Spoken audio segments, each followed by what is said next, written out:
Alright, hello everyone, and welcome to this week's episode of Nightcap, where I take a look at a couple of the big news stories that have happened this past week in the gaming world, and in the process, have a nice nightcap for the evening. This week's nightcap is the Anaquina Late Harvest Musket. A very nice wine. I'll actually be looking at it a bit more in depth in my Lee's Play Borderlands series this week, so do check that out if you want to know more about this wine. It is quite good. I must say I did enjoy that wine. But, on to the news, the far more important part of this particular series. And the first bit of news that I want to talk about today is Blizzard admitting that Diablo 3's auction house was a mistake.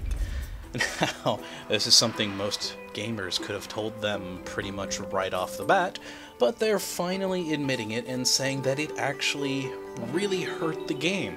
Apparently, their original thought with the auction house was that it would be used by a small percentage of the community, and that the price of items would limit how people listed and sold things there on the auction house. But in actuality, a sizable number of their players ended up using the auction house, far more than they expected. And it ended up basically people spending more time on that than actually, well, enjoying the game. I believe he said that people were spending hours staring at spreadsheets trying to determine if an item was both an upgrade and a good deal. And that's really not what they were wanting with the auction house. Well, at least that's what they say. Of course, most people, including myself, think that the auction house was mainly their excuse to have the always-on DRM, but that is a completely other argument. The big thing on this is, of course, that with it, a lot of people are wondering what is going to happen to the auction house and if it is going to go away. So apparently the console version for Diablo 3 that, everyone was so underwhelmed about, will not have the auction house. At least that's what I've been reading about the PS4 release. Now, I'm assuming that is going to be the case, but you never know. It is Blizzard, they can sometimes be a bit odd in their decisions. But as for the computer release, they're saying that they wish that they could turn it off, and if they could, they would. But that it isn't as easy as that. Apparently that is quite interwoven with the game itself, which I can understand from a client-side perspective, but at the same time, I can't imagine it would be something that would be too entirely difficult to actually patch out of the game. Or at the very least, they could easily do patches that would make it less desirable to use, such as actually making the blacksmith usable. As it stands right now, it's really not that great of a thing, and not many people I know, including myself, of course, we don't really use the blacksmith because it's just not that great to use. So we will have to see what happens with this. Personally, I'm hoping that they just take out the auction house altogether. I've never liked real money auction houses in games. It just seems crazy to me. And the fact that they say that 50% of their user base did use it regularly says to me that they probably won't take it away, so I at least hope that they make it less desirable, since they are themselves admitting that it hurt the game. But again, we will see what happens. It's Blizzard, so it could be anything. I will certainly try and keep you informed if more information does come around for that as well. I'm interested in it as well. So, on to the second bit of news. The Oculus Rift is starting to ship. I'm quite on the fence about this whole thing, honestly. But, as for the facts of the matter, they have already began shipping as of this past Wednesday. They have started shipping out the dev kits of the Oculus Rift, which well within their projected window. So all those people who did kickstart this project, hey, congratulations. It was one of those projects that people weren't sure if it was actually going to make it, and a lot of people even claiming that it may be a scam. Now, I didn't think it was that, but it did seem like quite a big project to take on. But things have worked out, and I am quite pleased at that. Everyone's waiting for the first big failure of Kickstarter, one of these huge projects that runs through. Me, I am not waiting for it. I hope it doesn't happen. And thankfully, the Oculus Rift was not that. So for you Kickstarter backers, you can expect to get yours sometime mid-April, and the people who pre-ordered will get it later in the month. Personally, I am quite looking forward to this, and also a little bit skeptical about the actual technology. As I said, very happy that it was a successful Kickstarter, and that it did meet its goals. But as for the actual technology, I just don't know about it. I've never really cared much for the whole VR thing. It's still very much in its infancy, and in my mind, not that great of an experience yet. But then again, this Oculus Rift could be that next step that we do need.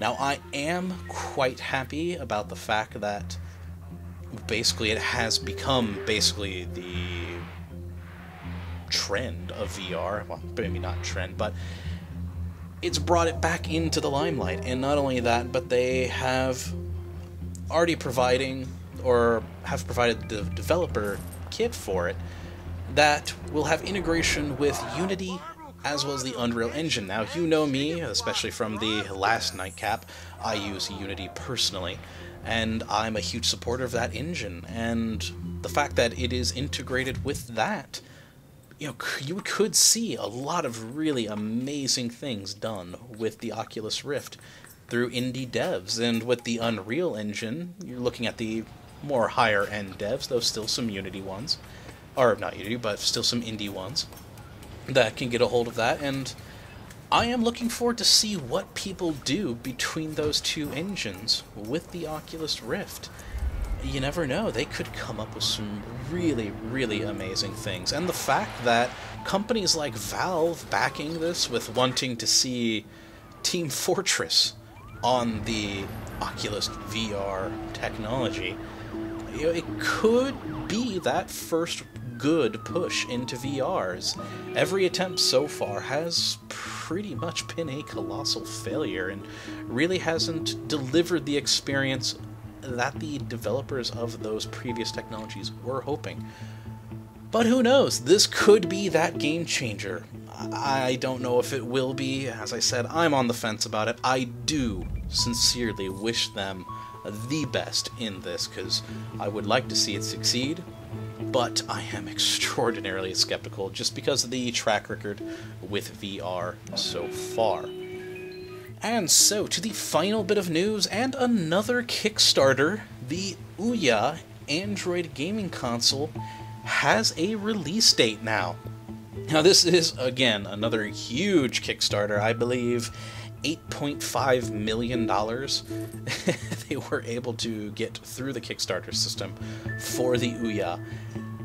And again, this was another one of those big ones people were skeptical about, and a lot more people on this one saying that, oh, it's probably a scam. But it's looking like it is not. They have announced officially that on June 4th, you will be able to purchase an OUYA in retailers such as Amazon, Best Buy, GameStop, among others. And that those people who did kickstart it will be receiving it earlier than that. So I gotta say, kudos to them. Now, unlike the Oculus Rift, I'm not really on the fence about the OUYA. I personally think the OUYA is a wonderful idea. Essentially, it is a console for indie developers. I mean, that's not actually its purpose, but it is a console that anyone really can get onto. A huge problem with the console market at the moment, especially in regards to indie devs, is the licensing fees to actually get there are just so massive. And with the OUYA, it's Android-based, and has a very, very low entry platform. And so I am truly looking forward to this. I did not kickstart it because I'm extraordinarily picky about what things I do kickstart. But I am excited about this, and there have been multiple sites that have been getting a hands-on with this so far. When they made the announcement for the July release, they did a big event, invited the Kickstart backers, as well as gaming press, of course, to come and try it out, have a look, and see what is going on with it. And apparently, they lived up to a lot of their promises. The console looks like the original concept design that they came up with. The controller has changed a little bit. They changed some of the buttons, how they feel, but apparently, according to the press that I've been reading, it is very good, very comfortable, works out quite well. The interface is still subject to change, it would seem. It's quite basic at the moment, but they do plan on making it better, and that it'll probably, well, like most of the interfaces for consoles, will change multiple times through its history. But yeah, I'm really happy about this. The one problem, though, that has been pointed out, but I don't personally see as a problem, is that at the moment, the game selection is a bit underwhelming. I can see why a lot of these reporters are saying this. The OUYA, as of right now, its catalog has, I believe, somewhere around 100 games. And, well, most of them are the same old Android games that you can buy on your phone or tablet devices right now, so that is a little bit underwhelming. But there are some larger titles, some of the big names coming in with the OUYA. Final Fantasy III, for instance, as being brought by Square Enix, and the Ball from Tripwire Interactive are both going to be on the catalog. And so I don't see it as a huge problem, especially when you think about this. The release isn't until June 4th, and the developer kits, which I believe they have sent out 8,000 OUYA developer kits, are going to be there before June 4th.